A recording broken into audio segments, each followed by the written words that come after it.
누가복음 4장 43절과 44절 말씀입니다.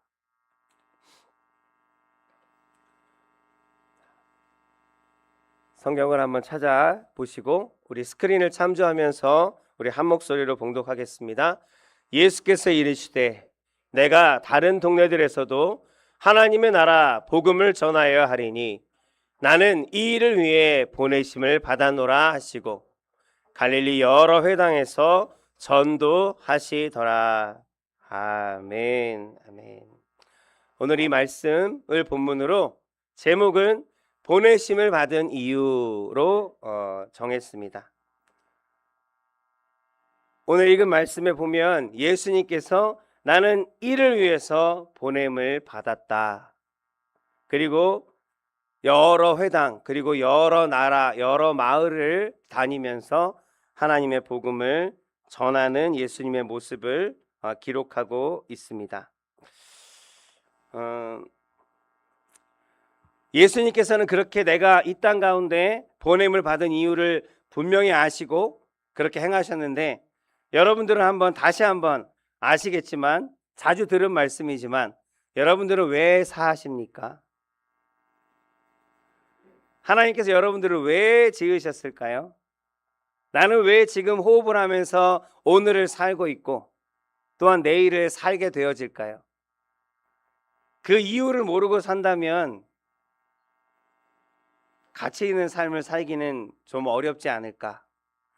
예수님께서 정말 짧은 3년의 공생의 기간 동안 정말 쉬지 아니하시고 일하면서도 지치지 아니하시고 그 뜻을 분명히 하셔서 좌로나 우로나 치우치지 아니하시고 맡겨지신 일을 감당하시고 그래서 그 일하심을 통해서 그 역사하심을 통해서 지금 우리들이 구원의 기쁨을 말하고 부활의 소망을 말하며 하나님 앞에 예배할 수 있는 줄로 믿습니다. 한 사람의 헌신과 한 사람의 분명한 뜻을 가지고 행하는 그 삶을 통해서 얼마나 많은 사람들이 하나님을 만나고 복을 누렸는지 성경뿐만 아니라 수많은 역사들이 기록하고 있습니다. 저도 그런 사람이 되기를 원하고 우리 성도님들도 그런 사람이 되어지시기를 원하게 되어지기를 소원합니다. 그래서 그냥 하루하루 사는 거지가 아니라 내 하루의 삶을 통해서 단 한 사람이라도 기쁜 소식을 듣게 되어지고 귀로 듣지는 못할지라도 보게 되어지고 느끼게 되어지고 그래서 나를 통해서 한 사람이 변화되어지고 한 가족이 변화되어지는 그 일을 우리가 꿈꾸면서 살아간다면 뜻을 세우고 살아간다면 뜻을 세우는 것은 우리일지 모르겠지만 그 일을 이루시는 분은 하나님이신 줄로 믿습니다. 다니엘서의 그 긴 어려운 그 다니엘서의 맨 앞에 가장 중심이 되어지는 말씀이 뭐냐면 다니엘이 뜻을 세워 행하였더라라는 것이었어요. 다니엘이 하나님께서 귀하게 사용하시고 왕이 3번이 바뀜을 통하여서 바뀌었는데도 그 다니엘은 다른 나라의 이방인이었음에도 불구하고 노예 출신이었음에도 불구하고 그 나라의 총리로서 그 왕을 보필하는 한 왕이 아니라 보통 왕이 한번 바뀌게 되면 그 신하들은 어떻게 돼요? 죽든지 다 바뀌든지 하는 게 일반적인 일인데 여러분 성경 한번 보세요. 다니엘은 왕이 3번이 바뀌었는데 다니엘은 그 자리에 그대로 있습니다. 하나님께서 그렇게 다니엘을 사용하신 이유는 단 하나예요. 그가 어릴 때부터 뜻을 세워서 행하였다는 겁니다. 그 뜻이 내 욕심이 아니라 하나님의 욕심이고 하나님의 뜻이었다는 것. 그래서 우리가 말씀을 통해서 우리는 하나님의 뜻을 볼 수 있고 들을 수 있습니다. 그 보고 들은 뜻을 우리에게 들려주시고 보게 하시는 그 뜻을 우리가 알게 하시는 것은 우리로 그 뜻을 세워서 그 뜻대로 행함으로 하나님 저와 여러분들이 복의 통로가 되어지기를 하나님께서 바라시는 줄로 믿습니다. 그런 소망을 갖고 하루하루를 사는 저와 여러분들 되어지시기를 주의 이름으로 축복합니다. 아멘. 우리 이렇게 전도합니다. 어제 전도했는데요. 저 홍해의 기적을 봤어요. 아이들이 한 8명이 쫙 걸어오더라고요, 막. 그래서 내가 띠를 딱 두르고 노란 띠를 그 아이들한테도 양쪽에다가 선물을 가지고 막 다가가는데 3발자국 가니까 단 3발자국밖에 안 갔는데 쫙 아이들이 갈라지더라고요. 그때 냅다 뛰어. 얼마나 빠른지 잡지를 못하겠고 하여튼 그러면서 막 웃으면서 뭐 기분 나쁘게 그런 거 아니고 막 웃으면서 이제 불편하다 이거지, 부담스럽다 이거죠. 예. 그래서 제가 어떻게 했을까요? 아니요, 뭐 쫓아갈 능력이 안 돼서 갖고 있는 선물을 던져줬어요. 이렇게 꼭 읽어보라고. 그랬더니 받은 아이도 있고 못 받고 떨어뜨리는 아이도 있는데 떨어뜨린 아이는 그걸 다시 주워 갖고 가더라고. 그래도 꼭 읽어봤으면 좋겠어요. 별 말은 아니지만 하나님이 역사하시면 단 한마디의 말로 그 사람이 변화되어지고 하나님의 전으로 들어오게 될 줄로 믿습니다. 우리는 이렇게 전도합니다. 전도할 때 어떻게 하세요? 한 번도 안 해보신 분? 예수님 믿고 구원 받으세요. 그리고 예수 천국 불신지옥.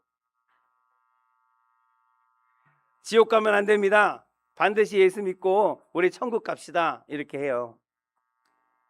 근데 이게 복음이죠, 그죠? 복음이잖아요. 틀린 말이 전혀 아닌데 이게 복음의 핵심일까요? 예수님 믿고 천국 갑시다. 짧게 얘기하겠습니다. 여러분은 천국 가기 위해서 신앙생활 하십니까? 아멘, 할렐루야. 천국 꼭 가실 거예요. 이미 정해져 있습니다. 그런데 천국 가는 건 당연한 건데 다시 한번 여러분들이 기억하시라는 거예요. 이거는 복음의 핵심은 아니라는 거예요. 기쁜 소식의 핵심은 뭐냐면 천국을 우리가 가기 위해서 믿는 게 아니라, 천국 가기 위해서 신앙생활 하는 것이 아니라, 내가 예수님을 믿었더니 믿고 보니까, 말씀을 믿고 보니까, 내가 믿고 말씀대로 살아보니까 이미 내가 천국에 있더라는 겁니다. 그게 복음의 핵심이에요. 내가 천국에 가기 위해서 내가 믿는 것이 아니라, 그럼 얼마나 믿는 게 힘들어요. 얼마나 신앙생활하는 게 힘들어요. 그렇게 신앙생활하고 믿는 거 힘들다, 신앙생활하는 거 힘들다 하는 사람들의 특징이 그래요. 뭔가 목적이 있어서 목적을 가지고 그 목적을 이루기 위해서 행하는 일들은 그 목적이 이루어질 때까지는 쉽지 않아요. 그러나 우리는 이미 이루어진 것을 받는 겁니다. 이루어진 것을 믿는 거예요. 이미 천국은 있고요, 하나님의 나라는 이미 세워졌고요, 그 나라에 나의 처소가 있고요, 그것을 믿기만 하면 그 땅을 통치하시는 하나님께서, 나의 하나님, 나를 사랑하시는 하나님, 나의 주인 되시는 하나님이심을 우리가 믿으면, 그를 믿는 자는 그 믿음을 하나님께서 의롭게 여기셔서 이미 천국이 이루어졌음을, 이미 천국을 우리가 받았음을 여러분 기억하시기 바랍니다. 그래서 복음은, 천국 가기에 믿는 사람은 천국 언제 가요? 죽어서. 죽을 때까지는 천국을 못 봐요. 복음은 죽음 이후의 나라에 대한 것이 아닙니다. 지금이에요. 지금 현재, 오늘 나를 다스리는 하나님의 통치하심, 하나님의 나라에 대해서 선포하는 것이 바로 복음입니다. 복음. 다 같이 따라해 주시기 바랍니다. 예수님 믿고 하나님의 백성이 되어 하나님의 통치하심을 받읍시다. 너무 어려운가요? 이게 복음이거든요. 하나님의 나라는 하나님이 통치하시는 나라입니다. 구획이 정해져 있어서, 국경에 있어서 비행기 타고 내려서 여권을 가지고 검색하고 그런 들어가는 나라가 아니라 하나님께서 통치하시는 나라, 하나님이 통치하시는 곳, 하나님이 통치하시는 사람, 거기에 하나님의 나라가 있습니다. 이 하나님의 나라를 역사상 지금까지 이 하나님의 나라를 가장 잘 전한 사람이 누구일까요? 바울.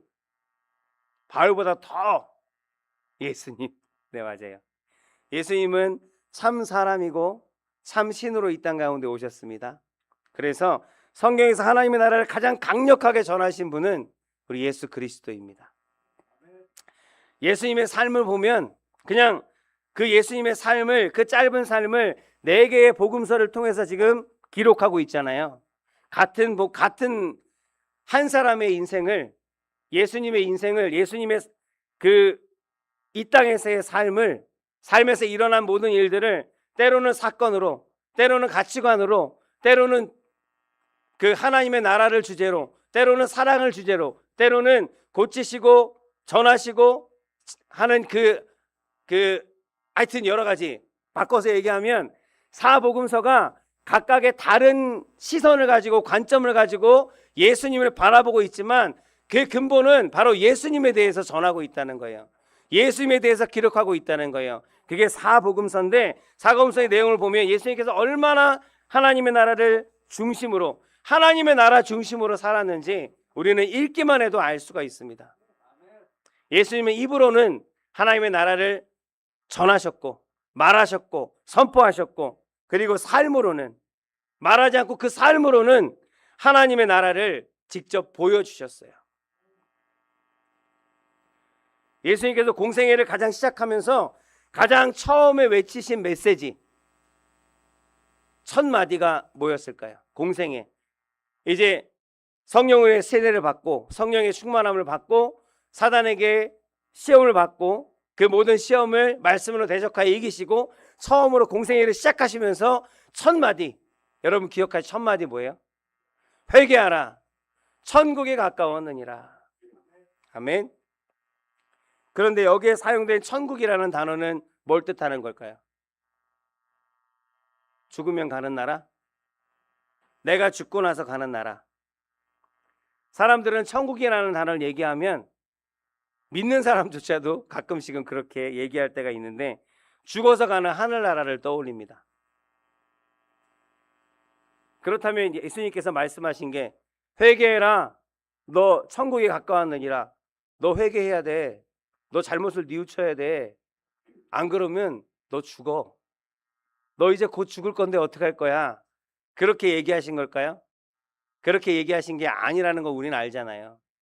죽어서 가는 나라에 대해 얘기한 게 아니라 지금 현재 이미 이루어진 하나님의 나라, 그 나라에 대해서 말씀하고 계십니다.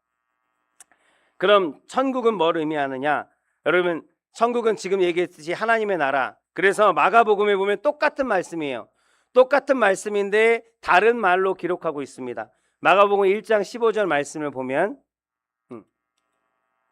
이르시되 때가 찼고 하나님의 나라가 가까이 왔으니 회개하고 복음을 믿으라 하시더라. 똑같은 말씀이거든요. 그걸 바꿔서 얘기합니다. 때가 찼고 하나님의 나라가 가까이 왔으니, 천국은 곧 하나님의 나라다라는 것을 성경을 통해서 다시 한번 가르쳐 주고 계십니다. 복음서를 보면 복음서가 몇 개 있어요? 4개가 있잖아요. 4개 중에 처음으로 나오는 게 마태복음이죠. 마태복음에는 천국이라는 말이 유독 많이 쓰였어요. 근데 마가, 누가, 요한복음에는 천국이란 말이 거의 없어요. 한번 찾아볼까요? 한번 찾아보세요. 마태복음은 천국이란 말을 유독 많이 썼고, 근데 마가, 누가, 요한에는 천국이란 말이 없어요. 그 대신에 하나님의 나라라고 그렇게 기록하고 있습니다. 왜 그럴까요? 좀 통일했으면 좋잖아요. 다 사복음서 똑같은 예수님에 대해서 말하고 있는데, 그러면 천국으로 하든지 하나님의 나라로 하든지 둘 중에 하나로 통일을 하면 헷갈리지 않을 텐데 왜 이렇게 다르게 똑같은 것을 다르게 얘기했을까요? 마태복음, 이게 듣는 사람이 달라서 그래요. 이 복음서를 보는 사람들이 달라서 그래요. 아주 예전에 몇 달 전에 제가 말씀을 드린 기억이 있는데, 마태복음을 받는 사람은, 마태복음을 처음으로 받아 읽는 사람은 누구일까요? 유대인들입니다. 마가복음은 로마인들이에요. 누가복음은 헬라인들. 그리고 요한복음은 모든 사람들에게 기록한 말씀이에요. 그래서 유대인은 하나님의 나라, 유대인은 하나님이라는 말을 쓰지 않았어요. 평상시에. 여러분 아세요? 들어보신 적 있으세요? 유대인들은요, 하나님이라는 말을 자기들이 입으로 드러내고 쓸 때도 그렇게 쓰는 것 자체를 굉장히 불경스러운 것으로 여겼어요. 감히 내 입으로 말할 수 없는 분, 감히 내가 내 손으로 기록할 수 없는 분이었어요. 그래서 이 마태복음을 쓸 때요, 유대인들은 마태복음을 쓰잖아요. 쓸 때 하나님이라는 야훼라는 이름이 나오면 야훼 이거를 쓰기 전에요, 전에 말씀드린 것 같은데, 아니 실제로 그렇대요.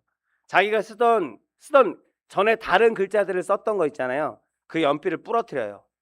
그리고 쓰레기통에 버립니다.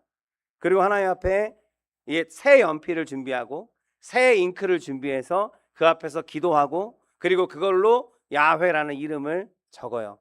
그러고 나서 야훼만 적고 나서 또 부러뜨려요. 그렇게 한다는 얘기를 들었어요.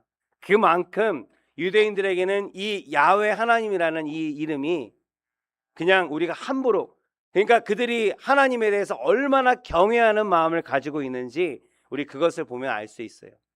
유대인들이 예수님을 메시아로 인정하지 않아서, 그래서 우리와 함께 정말 기쁨으로 하나님 앞에 예배할 수 없는 그러한 신앙들을 지금 가지고 있지만, 그들의 하나님을 경외하는 그 마음만큼은 우리가 반드시 본받아야 할 줄로 믿습니다.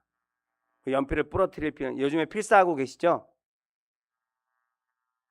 이건 뭔 반응이지? 그거 어렵지 않은 필사인데, 선물도 드린다고 했는데, 꼭 하루에 한 절씩이라도, 그 분량 얼마 안 되니까요, 기한은 정해지지 않았습니다. 그 책이 낡아갖고 도저히 보지 못할 정도면 그때까지 되면 안 되겠지만, 그 전에 확인할 수 있도록 가져오시면 꼭 우리 교회에서 예쁜 선물을 준비해서 드리도록 하겠습니다. 그 수고한 것에 대해서 칭찬하는 의미로. 아멘. 여러분들 필사할 때 야훼 하나님 이렇게 쓰고 나서 연필 부러뜨릴 필요는 없고요. 그저 하나님의 이름이 나오면 유대인들이 그렇게 하나님을 경외했다라는 것만은 좀 기억하시고, 하나님 앞에 잠시라도 내가 하나님의 자녀되고 하나님이 나를 택하신 것 감사합니다라고 감사기도 정도는 올릴 수 있으면 하나님께 더 기뻐하실 것 같습니다. 그래서 유대인들은 야훼라는 이름을 쓰는 것을 불경스럽게 여기기 때문에, 그래서 이 성경에서 야훼 하나님의 나라, 야훼의 나라라고 쓰지 않고 천국이라고 쓴 거예요. 근데 그 천국이 하나님의 나라인 것을 유대인들은 알았어요. 이미 너무나 잘 알았어요. 그리고 천국, 하나님의 나라가 어떤 나라인지도 유대인들은 이미 알고 있었습니다. 하나님의 나라는 어떤 나라예요? 우리도 알고 있어요.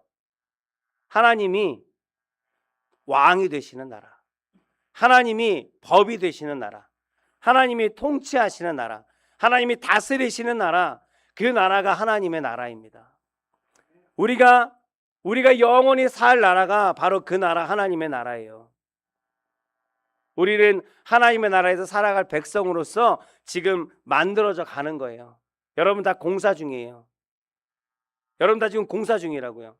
여러분의 삶에 삽이 꽂혀 있고 곡괭이가 꽂혀 있고 시멘트가 부어지고 있어요 지금.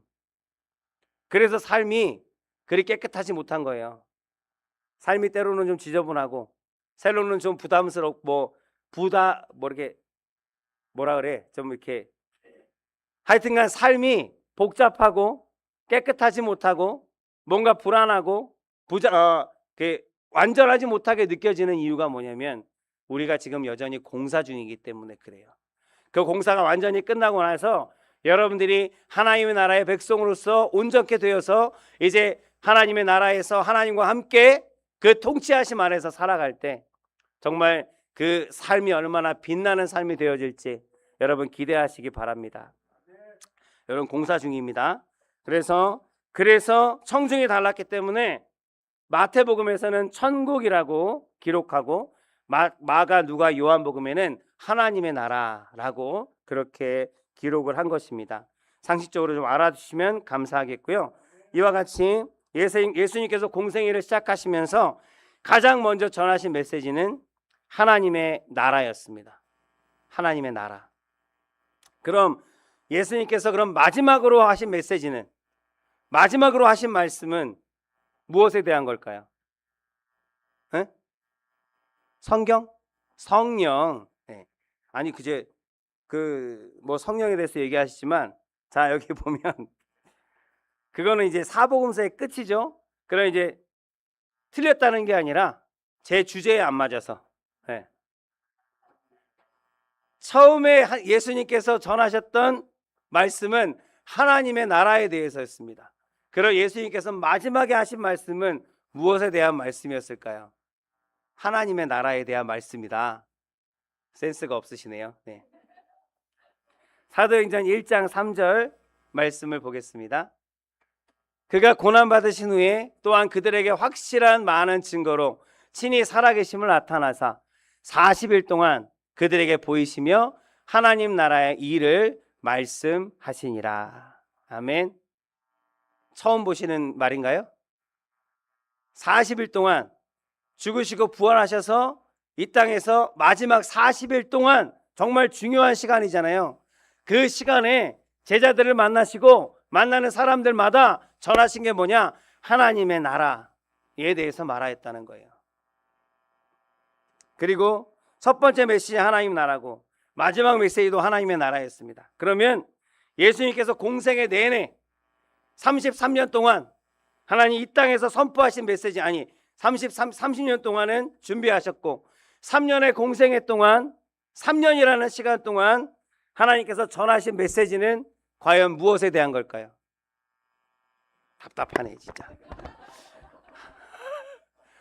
하나님의 나라. 답은 하나님의 나라. 할렐루야. 선물이 있어야 되나요? 네.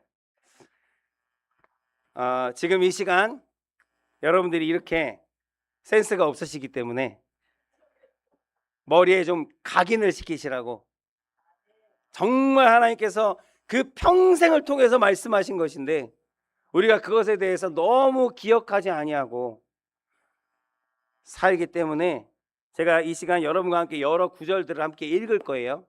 그러면 이 구절들을 보시면서 예수님께서 얼마나 하나님의 나라를 간절하게 전하셨는지 우리 성도들이 잊지 않고 기억했으면 좋겠습니다.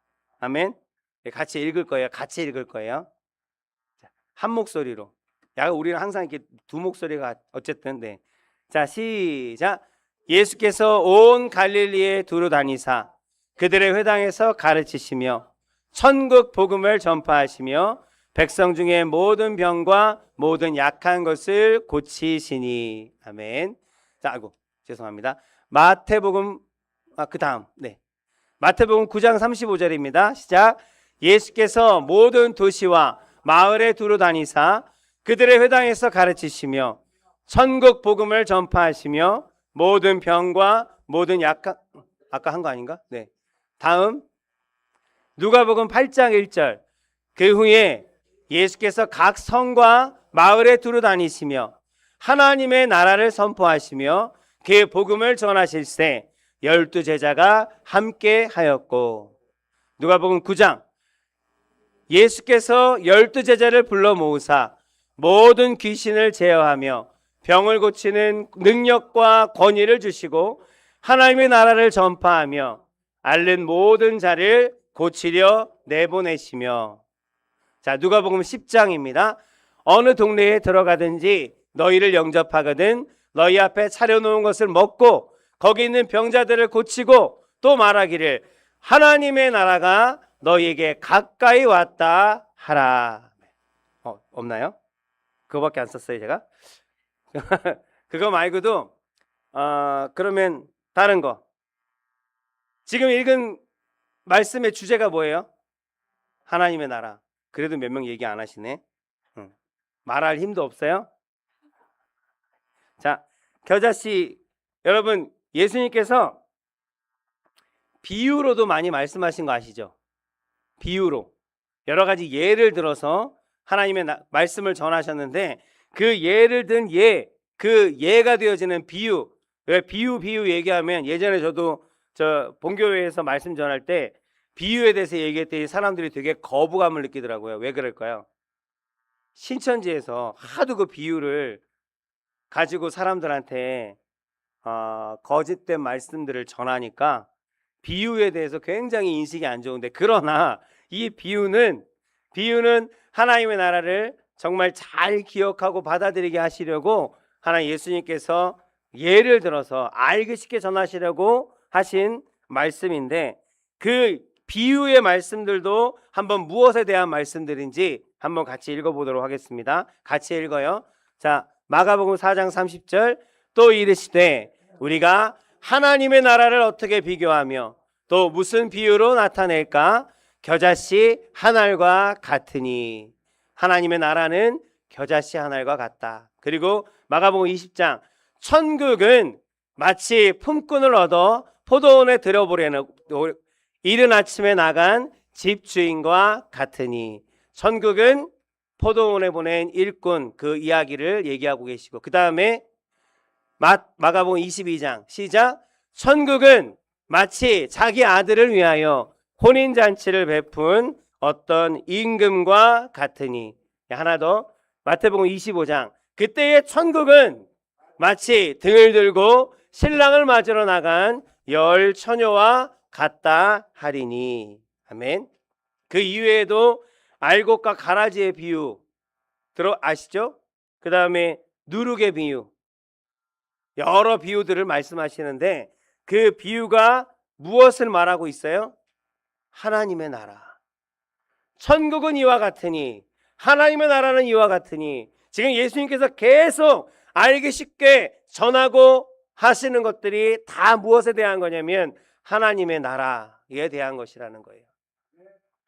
이와 같이 하나님께서는 입으로는 하나님의 나라를 선포하셨습니다. 그리고 아까 말씀드렸듯이 그 삶으로는 하나님의 나라를 어떻게 보여주셨어요? 어떻게 보여주셨을까요? 말은 듣는 거잖아요. 그러면 보아야 되는데, 그럼 어떻게 하나님의 나라를 보여주셨을까요? 그렇죠. 병자를 고치고 눈먼 자를 다시 보게 하는 기적들을 가지고 하나님의 나라를 보이셨습니다. 예수님께서 예수님의 일으키신 이적과 기사, 이것들은 우리가 세 가지로 나눌 수가 있습니다. 첫 번째는 지금 말씀하신 치유로 인한 기적이에요. 치유를 위한 기적. 소경의 눈을 뜨게 해주셨습니다. 중풍병자를 걷게 해주셨어요. 나병 환자를 깨끗하게 그 피부를 치유하여 주셨습니다. 그리고 심지어 죽은 자도 살리셨어요. 두 번째 기적은 공급을 위한 기적입니다. 공급. 부족한 것을 채우시는 가나의 혼인잔치, 첫 번째 기적이죠. 요한복음에 가나의 혼인잔치에서 물로 포도주를 만드셨어요.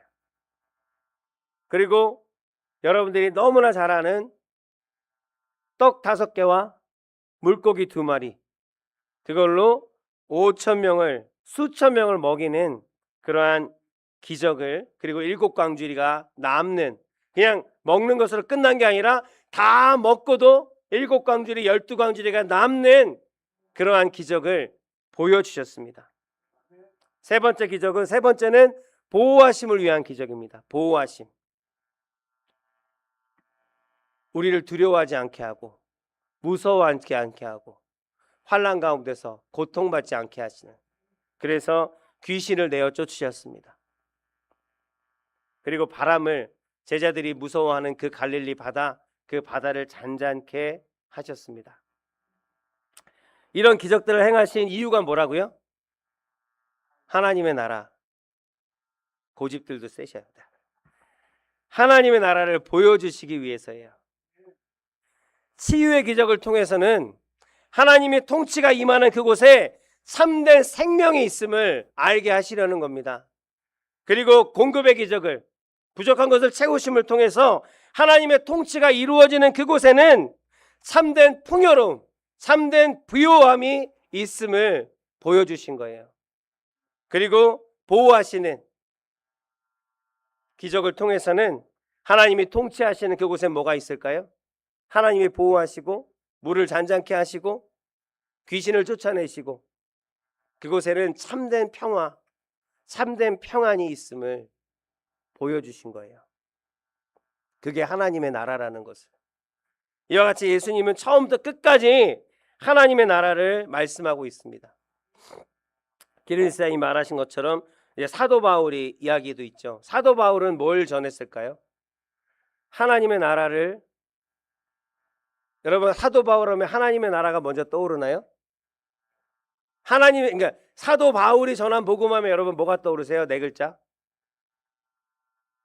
이신칭의. 답답하네. 자, 이신칭의 뭐예요? 오직 믿음으로만 의롭게 되어진다. 오직 믿음으로만 구원을 받는다. 바울이 전한 가장 주된 말씀은 이건데, 여러분 이 이신칭의, 그러면 바울은 하나님의 수제자, 그래서 하나님의 가장 첫 번째 되는 사도로서 예수님과 동일한 말씀을 전했을 것 같은데, 예수님은 사나 죽으나 하나님의 나라를 전하셨는데 바울은 이신칭의를 전하셨어요. 그러면 제자가 다른 말을 정한 거냐? 이것을 제가 잠깐 풀어서 말씀드리려고 해요. 바울이 전한 것 또한 하나님의 나라입니다.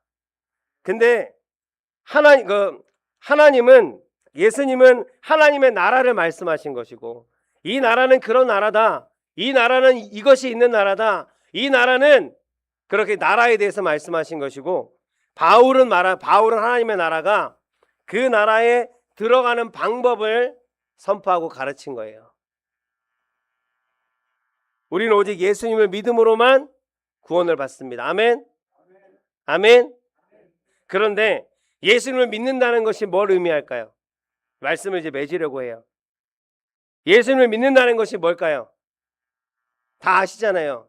나중에 이렇게 툭 치면 나와야지 그것도 전도가 될 거 아닙니까? 예수를 믿는다는 게 뭐예요? 잠깐만. 누군가 여러분에게 예수님에 대해서, 하나님에 대해서, 교회 다니면 뭐가 좋아? 예수님, 하나님을 믿으면 뭐가 좋아? 물어봤는데 잠깐만, 이러면 누가, 예수님을 믿는다는 것은 예수님을 나의 삶의 구주로, 주님으로 영접하는 것입니다. 예수님을 믿는다는 것은 바꿔 얘기하면, 쉽게 얘기해서 내 인생의 주인이 바뀌는 거예요. 아멘. 다 같이. 예수님을 믿는다는 것은 인생의 주인이 바뀌는 것입니다. 예전에는 내가 주인이었어요. 그죠? 예전에는 내가 주인이었습니다. 근데 그래서 내 마음대로, 내 뜻대로, 내 욕심대로 살았어요. 근데 예수님을 영접하는 순간 이제 주인이 바뀐 거예요. 내가 물러나고 예수님이 내 안에 있는 주인의 자리에 지금 앉으신 겁니다. 그러면 그 주인 되셔서 내 자리에 앉으셨어요. 내 나라, 내 왕국의 주인으로서, 왕으로서 예수님이 앉으셨어요. 그러면 그 자리에서 예수님이 뭘 하실까요? 그 왕자에 앉아서 뭐 하실까요? 먹을 거나 가져와 봐 하실까요? 왕자에 앉으셔서 이제는 나의 왕국, 나의 마음, 나의 삶을 통치하시는 거예요. 다스리시는 거예요. 다스리심이 시작된 겁니다. 그리고 그 다스리는 그곳에 하나님의 나라가 이루어지는 거예요. 하나님이 통치하시는 그곳에, 그 마음에, 그 삶에 하나님의 나라가 이루어지는 거예요. 바울이 말한 것이 그것입니다. 예수님은 하나님의 나라를 말씀하셨고, 그 나라에 들어가는 방법이 바로 믿는 것이다. 오직 믿음으로만 너희는 의롭다 여김을 받을 수 있고, 오직 믿음으로만 예수님이 너의 주인이 되고 너의 왕이 되어서 그 통치하심 안에서 하나님의 나라를 누릴 수 있다. 그것을 바울이 말한 겁니다. 말씀을 맺겠습니다. 사도행전의 마지막 절 우리 다 같이 읽겠습니다. 내가 달려갈 길과 주 예수께 받은 사명, 곧 하나님의 은혜의 복음을 증언하는 일을 마치려 하면은 나의 생명조차 조금도 귀한 것으로 여기지 아니하노니. 아멘. 바울은요, 예수님을 좀 늦게 만났어요. 예수님을 만나기 전에는 어떤 사람이었는지 여러분 아시죠? 그 만나러 가는 길이 예수를 만나러 가는 길이 아니라 예수를 영접하고 예수를 나의 구주라 고백하는 이들, 하나님의 통치하심을 기뻐함으로 그 안에서 살기를 원하는 자들을 잡아가려고, 그들을 감옥에 가두려고, 그들을 죽이려고 다메섹으로 가는 중이었어요. 그 다메섹 도상에서 예수님을 만났습니다. 예수님을 만나고 그 자리에서 예수님을 영접하고, 그러고 나서 바울은 완전히 다른 삶을 살게 되었어요. 어떤 삶이냐면 지금 우리가 읽은 그 삶이거든요. 이제는 내가 사는 것이 아니고 내 안에 그리스도께서 사시는 것이고, 그래서 내가 달려갈 길은, 이제 앞으로 내가 할 일은 하나님의 나라, 그 나라를 전하는 일에 내 생명조차도 조금도 아끼지 아니하고, 아끼지 아니하고 내가 그 나라를 전하고 예수님을 전하다가 죽어도 좋다, 그런 사람으로 변했다는 거예요. 말씀을 이제 맺으면서, 여러분들 이게 말씀을 들었는데 아, 하나님의 나라구나 끝나버리면 이거는 설교가 아니겠죠. 그래서 여러분들이 말씀을 듣고 여러분들이 예배를 드렸으면 예배가 끝나고 일어날 때는 마음 가운데 소망이 있어야 되고 결단이 있어야 돼요. 작게나마 결단이 있어야 합니다. 작심삼일이 되더라도 결단이 있어야 돼요. 바울은 예수님을 만나고 그 만나는 순간 변화되어서 평생을 그 변화된 삶의 모습으로 살아갔습니다. 그래서 바울은 위대한 사람이었어요.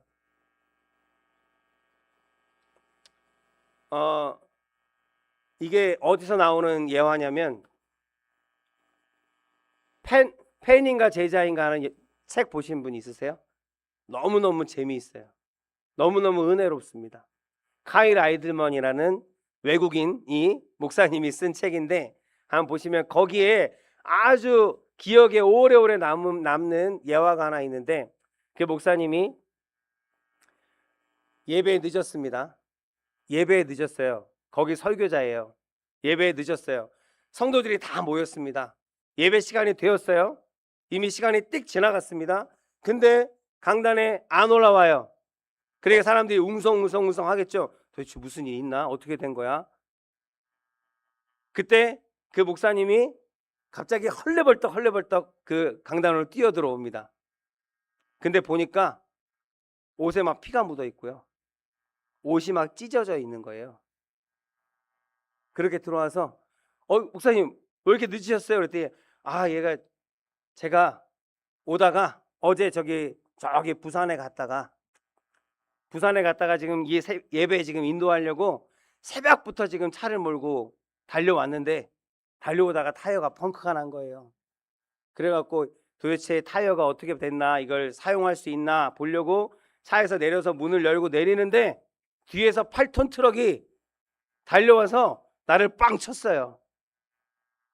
내가 8톤 트럭에 부딪혔어요.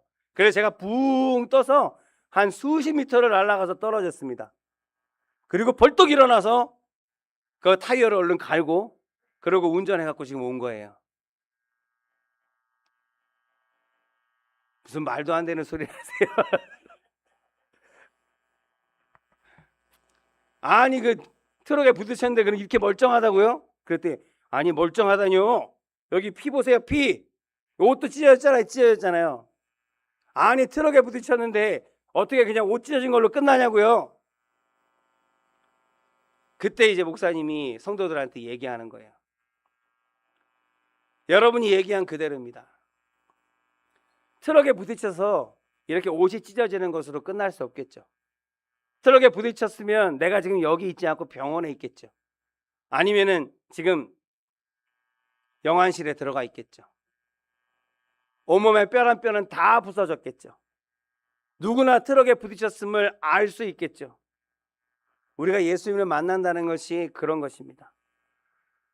만군의 야훼, 온 세상의 창조주, 전능하신 분을 내가 만나는데 어떻게 멀쩡할 수가 있습니까? 어떻게 아무것도 달라지지 않을 수가 있습니까? 아니에요, 목사님. 나는 예수님 믿고 달라졌어요. 내가 전에는 주일에 예배 안 드렸어요. 근데 이제는 주일마다 예배 드려요. 11조도 하고요. 헌금도 하고요. 봉사도 해요. 그게 그런 얘기라는 거예요. 어떻게 예수님을 만났는데,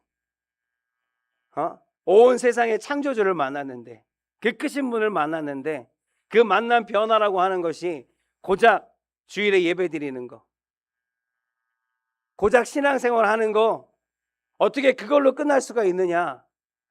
돌아보라는 겁니다. 예수님을 믿는다는 게 뭐라고요? 내 삶의 주인이 바뀌는 거라고. 내 인생의 주인이 바뀌는 거라고. 내 안에서 그분이 통치하시는 거예요. 내 안에서 내 삶에서 이제 하나님의 나라가 이루어진 거예요. 그런데 어떻게 아무것도 달라지지 않은, 아니 달라졌는데도 그 달라졌다는 것이 고작 그것뿐이라고 하면 내가 정말 예수님을 나의 왕으로 모시고 있는지, 하나님의 통치하심 안에서 살고 있는지 한번 돌아봐야 할 줄로 믿습니다. 하나님의 나라를 전한 이유도 그것이고, 바울이 그 하나님의 나라에 들어가려면 어떻게 해야 되는지를 이신칭의를 말한 것도 바로 그와 같은 것입니다. 우리에게 말씀하시는 거예요. 여러분들은, 다시 한번 마지막으로 묻겠습니다. 여러분들은 하나님의 통치하심을 받고 지금 살고 계십니까? 아멘이라는 답을 좀 신중하게 하셨으면 좋겠어요. 기도하겠습니다. 하나님 아버지, 감사합니다. 살아계시고 역사하시는 하나님 아버지, 오늘 복음 앞에 서서 나의 삶을 돌아봅니다. 아버지, 우리들 하나님의 통치하신 가운데 살게 하여 주옵소서. 하나님의 다스리심을 기뻐하며 그 말씀대로 순종하는 것을 참으로 기뻐하는 우리를 되게 하여 주옵소서. 감사하며 우리 주 예수 그리스도의 이름으로 기도드립니다. 아멘. 감사합니다. 아까 아멘이라고 하신 분들은 보니까 아멘 하실만 할, 통치하심 아래 살고 있습니까? 라고 했는데, 아멘으로 한 사람이 혹여나 수요예배, 금요예배 분명히 예배가 있음에도 불구하고 집에서 TV 보고 있는 분이 아멘 했다면 내가 화가 났을 것 같아요. 다시 한번 말씀드린다만, 하나님께서 통치하시고 하나님께서 기뻐하시는 그 말씀대로 순종하며 살고 계시다면, 예배가 있는 시간, 아니면 은혜가 있는 자리, 여러분 사모하심으로 그것을 기뻐하며 그 자리를 채우는 자가 돼야 돼요. 이 교회가 아니라도 상관없습니다. 단지 예배의 자리, 하나님께 경배하고 하나님께서 기뻐하시는 은혜의 자리에, 그 시간에 내가 무엇을 하고 있는지 한번 돌아보세요. 그래서 내가 정말 그 시간을 가치 있게 보내고 있다면 상관없어요. 그러나 그렇지 않고 헛되이 보내는 시간이라면, TV나 쳐다보고 있고 서로 수다나 떨고 있는 그러한 시간이라면 여러분 바꾸셔야 돼요. 예배에 나오라는 말이 아닌 것을 여러분 알았으면 좋겠습니다. 예배에 나오라는 것이 아니라 하나님의 통치하심과 하나님의 나라는 이미 이루어졌고 그 통치하심 안에서 살아가기를 여러분들이 기뻐하고, 그래서 그 다스리심 안에 정말 하나님의 기뻐하시는 순종의 열매들이 여러분 가운데 있어야, 그래야 여러분이 변화될 때는 증거가 하나님 앞에 보여지는 것이고, 하나님께서 기뻐하시는 사람으로 하나님 앞에 영원토록 함께 하시게 될 줄로 믿습니다.